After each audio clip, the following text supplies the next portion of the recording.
यहाँ पर है टाइप्स ऑफ फंक्शन। तो टाइप ऑफ फंक्शन क्या होता है, तो यहाँ पे हम चार तरह के फंक्शन पढ़ेंगे। फर्स्ट इज वन वन, जिसको हम इंजेक्शन भी बोलते हैं। दूसरा है मैनी वन।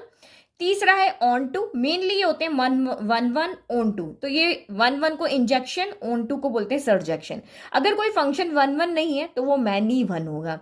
ऑन टू क्या हो गया, सर्जेक्शन हो गया। अगर ये दोनों होते हैं तो उसको हम बोलते हैं बाइजेक्शन। अगर कोई फंक्शन ऐसा है जो वन वन भी है और ऑन टू भी है तो उसको हम बोलते हैं बाइजेक्शन। ठीक है, तो ये हमारे यहाँ पे चार तरह के फंक्शन है। लेकिन ये समझने से पहले फंक्शन समझना जरूरी था, क्योंकि कोई भी रिलेशन अगर फंक्शन होगा तभी ये आगे काम करेंगे।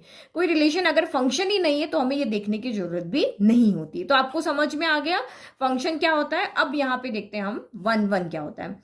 तो जैसा कि वर्ड से ही डिफाइन है कि अगर सेट ए के हर एक एलिमेंट की सेट बी के साथ हर एक एलिमेंट के साथ अगर मैपिंग होगी तो वो वन वन होगा। जैसे हमने अभी स्विच वाली बात बताई थी ना अभी आपको, जैसे ये वाला। ठीक है, जैसे सेट ए के अंदर सिर्फ तीन स्विच है, 1 2 3 है, और स्विच ए 1 2 3 के साथ में सिर्फ तीन चीजें इधर से ऑपरेट हो रही है, तो एक के साथ सिर्फ एक कनेक्ट है, इसलिए ये आपका यहां पर क्या हो जाएगा, फंक्शन कौन सा हो जाएगा, ये वन वन फंक्शन होगा। हर एक के साथ एक होना चाहिए, इधर के एक एलिमेंट के साथ इधर का एक एलिमेंट कनेक्ट होना चाहिए।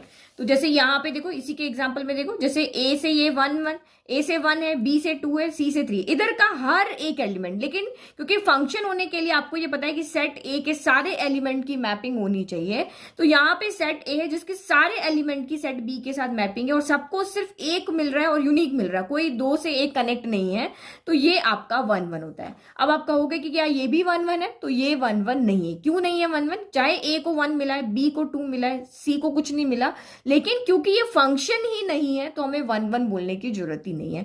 क्योंकि फंक्शन होने के लिए सी भी किसी के साथ कनेक्ट होना चाहिए था, सी की मैपिंग होनी चाहिए थी, तो ये फंक्शन ही नहीं, तो हम इसको कहेंगे कि भाई ये तो वन वन भी नहीं है, ऑन टू भी नहीं है। अब यहाँ की अगर बात करें, सेट ए के सारे एलिमेंट की मैपिंग है, लेकिन वो सारे एक ही एलिमेंट से उसकी मैपिंग हो रही है, तो ये फंक्शन तो है बट ये वन वन नहीं है। वन वन नहीं है क्यों, क्योंकि ए भी वन के साथ है, बी भी वन के साथ है, सी भी वन के साथ है, तो ये आपका मैनी वन, इधर के सारे एलिमेंट एक से कनेक्ट है, इसको हम कहेंगे मैनी वन कहेंगे। समझ में आ रहा है। फिर इधर आप देखो, तो ये तो आपका फंक्शन ही नहीं है, तो हम वन वन भी नहीं देखेंगे, मैनी वन भी देखेंगे, क्योंकि एक बॉयफ्रेंड की दो गर्लफ्रेंड नहीं हो सकती है, इसलिए।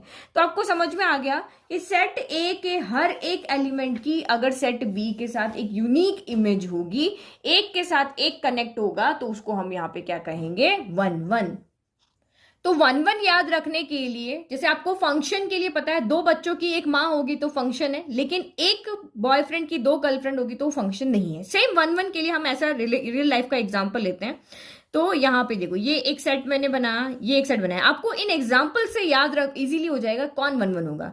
तो यहाँ सेट ए लिया, सेट बी लिया, इसमें मैंने हस्बैंड लिए, चार हस्बैंड लिए, husband one, husband two, husband three, husband four, और यहाँ चार वाइफ ली, wife one, wife two, wife three, wife four. तो लाइक कि हस्बैंड वन जो है उसकी वाइफ W1 ले लेते हैं, इसकी आप W2 ले लो, H3 की H4 ले लो, H4 की H3 ले लो, चाहे क्रॉस करें, लेकिन सबका यही है ना।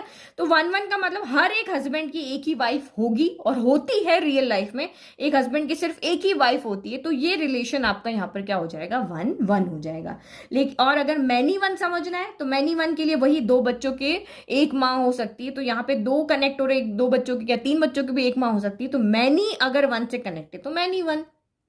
ठीक है, जैसे ये तीन बच्चे हैं जिनकी एक माँ है W1, ये एक बच्चा है जिसकी माँ है W2, तो ये आपका यहीं से आपको समझ में आ गया, मैनी वन हो गया। और ये क्या हो गया, इधर के हर एलिमेंट का इधर से, तो ये हो गया वन वन। वर्ड से ही समझ में आ गया।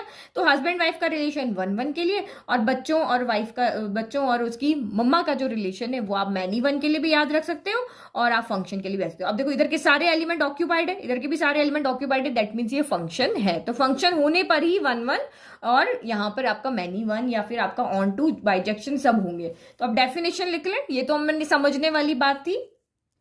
तो ये डेफिनेशन हो गई, a function f A to B is one one. कब वन वन होगा, if each element of set A there is a distinct element in set B, there is distinct element in set B. अगर set A के सारे element की set B के अंदर distinct element के साथ मैपिंग है, अलग अलग एलिमेंट के साथ मैपिंग है, तो वो आपका वन वन कहलाएगा, या उसको इंजेक्शन भी कहेंगे। अदरवाइज एफ फंक्शन आपका मैनी वन होगा, क्योंकि दो ही तरह के हो सकते हैं, क्योंकि फंक्शन होने के लिए इधर वाला इधर से क्या होना चाहिए, एक से कनेक्ट होना चाहिए, इधर वाले दो एक से कनेक्ट हो सकते हैं, या तो एक एक एक एक हो, या दो एक हो, तीन एक हो, चार एक हो। तो यही आपके फंक्शन की डेफिनेशन होती है। तो या तो वो वन वन होंगे, एक एक से कनेक्ट होंगे, या फिर वो मैनी वन होंगे। ठीक है, तो यहाँ पे वन वन कब होगा, जब हर एक से कनेक्ट हो। अगर दो एक से कनेक्ट है या तीन एक से कनेक्ट है तो इसका मतलब आपका वो क्या है, मैनी वन है। नाउ नेक्स्ट डेफिनेशन देखो, ऑन टू। तो आप कोई भी अगर आपको इस तरह से मैपिंग दी हुई तो आप पहचान जाओगे कि ये वन वन है या मैनी वन है। एक का एक से वन वन, बहुत से का एक से मैनी वन। तो ऑन टू क्या होता है, ऑन टू समझने के लिए आपको एग्जाम्पल समझने जरूरी है। तो देखो जैसे ये हमारा, पहले चेक करो ये फंक्शन है, तो हाँ ये फंक्शन है, क्योंकि दो बच्चों की एक माँ हो सकती है, और ये तो वैसे भी सिंगल सिंगल मैपिंग है, ये तो वैसे भी समझ में आ रहा है। तो यहाँ पे सेट ए के सारे एलिमेंट की सेट बी के साथ मैपिंग है, और सेट बी के भी सारे एलिमेंट यहाँ पे ऑक्यूपाइड है। देखो सेट ए बी सी इनकी मैपिंग हो रही है ना। सेम अगर हम यहाँ सेट ए और बी में देखें तो यहाँ पे सेट ए के सारे एलिमेंट की यहाँ पे मैपिंग है, बट सी सेट बी के कुछ एलिमेंट बच गए, यहाँ बी बच गया है, डी बच गया है, ये दो एलिमेंट यहाँ पे बच गए हैं। तो ऑन टू फंक्शन कब होता है, ऑन टू फंक्शन आपका सारा का सारा सेट बी पे डिपेंड होता है, उसको सारा के सारे सेट बी से मतलब है, उसको ए से कोई मतलब नहीं है, उसको क्या मतलब है, सेट बी से मतलब है। तो ऑन टू फंक्शन हमारा यहाँ क्या कहता है कि सेट ए के सारे एलिमेंट की सेट ए में, सेट बी के सारे एलिमेंट की सेट ए में प्री इमेज होनी चाहिए, तभी वो फंक्शन आपका ऑन टू कहलाएगा। तो यहाँ पे तो सेट बी के तीन एलिमेंट है, ए बी सी, इनकी सबकी प्री इमेज है। यहाँ पे ए की 1 भी है, ए की 2 भी है, बी की 3 है, सी की 4, मतलब यहाँ पे कोई एलिमेंट बचा हुआ नहीं है। तो ये फंक्शन आपका यहाँ पर ऑन टू है। तो इमेज प्री इमेज तो आपको समझ में आएगा ना। अगर हम ए से बी की तरफ देखते हैं तो ए के ये आपका यहाँ पर मिरर है, ये समझो बी आपका क्या है, मिरर है। तो जब ये ए मिरर के सामने 1 यहाँ पे खड़ा हुआ है तो इसकी यहाँ पर क्या बनेगी, इमेज बनेगी। लेकिन जब ये इधर से इधर कहता है तो इसकी क्या होती है, प्री इमेज होती है, इस तरह से। ठीक है, जब पहले हम सेट ए की बात करें तो सेट ए के एलिमेंट की इधर इमेज होती है और सेट बी के एलिमेंट की उधर प्री इमेज होती है। तो यहाँ पे भी ये आपका क्या हो गया, प्री इमेज हो गया, और ये आपका यहाँ पर क्या हो गया, इमेज हो गया। तो ये ऑन टू फंक्शन हमें ये कहता है कि सेट बी में जितने भी एलिमेंट है उन सब की सब सारे एलिमेंट्स की सेट ए में क्या होनी चाहिए, प्री इमेज होनी चाहिए। देखो सेट ए का कोई एलिमेंट तो बचेगा ही नहीं, क्यों नहीं बचेगा, क्योंकि अगर बच गया तो ये फंक्शन ही नहीं होगा। तो पहली बात फंक्शन होना जरूरी है। तो सेट ए के सारे एलिमेंट तो वैसे भी आपके यहाँ पे इनकी इमेज यहाँ पे होगी। अगर सेट बी के भी सारे एलिमेंट की यहाँ पर प्री इमेज है तो वो फंक्शन आपका ऑन टू होगा। जैसे यहाँ पे बी की कोई प्री इमेज नहीं है, डी की कोई प्री इमेज नहीं है, तो ये आपका फंक्शन क्या है, नॉट ऑन टू, ये आपका ऑन टू नहीं है। तो ऑन टू कहे या सर्जेक्टिव कहे एक बात है। तो ये समझ में आ गए कि अगर हम 1 1 की बात करते हैं तो सेट ए का सेट बी के साथ सिर्फ एक और एक मैपिंग होनी चाहिए, सबका डिस्टिंक्ट एलिमेंट के साथ मैपिंग होनी चाहिए। तो वो 1 1 हो गया। दो की एक साथ है तो ये मैनी वन है। ये वाला फंक्शन कैसा है आपका, मैनी वन भी है एंड ऑन टू भी। ऑन टू के लिए हमेशा इधर से इधर देखते हैं।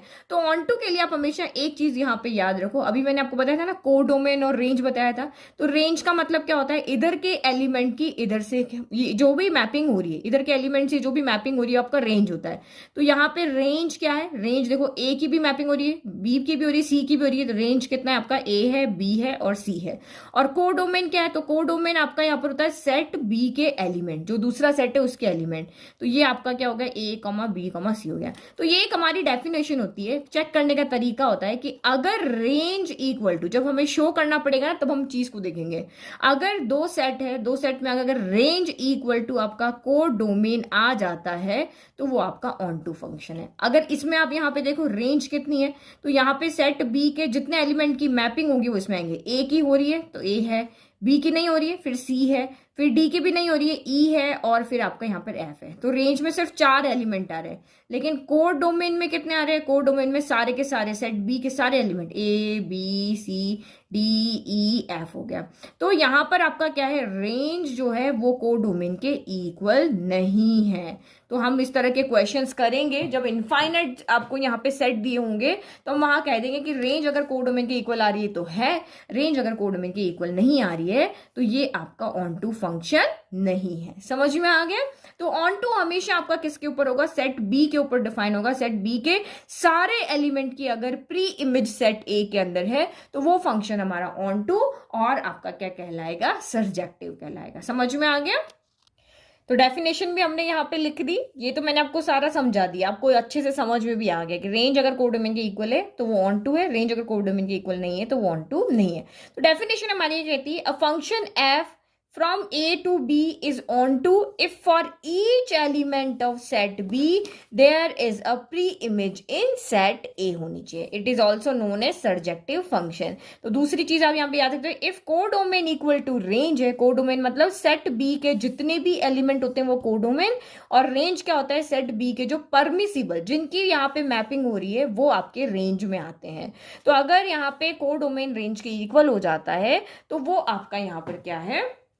ऑन टू फंक्शन है। लेकिन एक चीज यहाँ पे देखना जो आपको कंफ्यूज करेगी, जैसे मैंने यहाँ पे दो सेट लिखे, ये आपके यहाँ पे इसमें ए है और इसमें मैंने बी ले लिया, इसमें सी ले लिया, इसमें 1 ले लिया, 2 ले लिया, ठीक है। अब सेट ए की मैपिंग यहाँ पे हो रही है, इसकी ये इमेज है, इसकी प्री 1 की प्री इमेज कौन है? ए है। 2 की प्री इमेज कौन है? तो बी है। तो क्या ये आपका ऑन टू फंक्शन है? आप कहोगे यस, यहाँ पे कोडोमेन जो है वो रेंज के इक्वल है, क्योंकि कोडोमेन सेट बी के सारे एलिमेंट होते हैं तो इसमें 1 2 आ रहा है। कोडोमेन की अगर हम यहाँ बात करें तो वो आपका 1 2 है, और mapping set of permissible range कितना है यहाँ पे? तो रेंज भी आपका यहाँ पर क्या है? 1 2 है। तो क्या ये आपका ऑन टू है? तो ये ऑन टू नहीं है। क्यों नहीं है? चाहे ये ऑन टू की डेफिनेशन यहाँ पे फुलफिल हो रही है कि कोडोमेन इक्वल टू रेंज आ रहा है, बट क्योंकि ये एक फंक्शन ही नहीं है। फंक्शन क्यों नहीं है? क्योंकि फंक्शन की डेफिनेशन क्या कहती है कि सेट ए के सारे एलिमेंट यहाँ पे ऑक्यूपाइड होने चाहिए, सेट ए के सारे एलिमेंट की मैपिंग होनी चाहिए। लेकिन यहाँ पे तो सेट सी की किसी के साथ मैपिंग नहीं है, तो क्योंकि ये एक फंक्शन ही नहीं है तो या ना ये 1 1 हो सकता है, ना ही ये आपका ऑन टू हो सकता है। क्योंकि कोई भी ऑन टू हो, 1 1 हो, आपका सर्जेक्टिव इंजेक्टिव मैनिमन कुछ भी हो, उसको पहले एक फंक्शन होना जरूरी है। तो क्योंकि ये एक फंक्शन ही नहीं है तो ये ना तो 1 1 है ना ही ये ऑन टू है। अगर कोई यहाँ पे फंक्शन की डेफिनेशन को फुलफिल नहीं कर रहा है तो 1 1 ऑन टू वो डेफिनेटली नहीं होगा।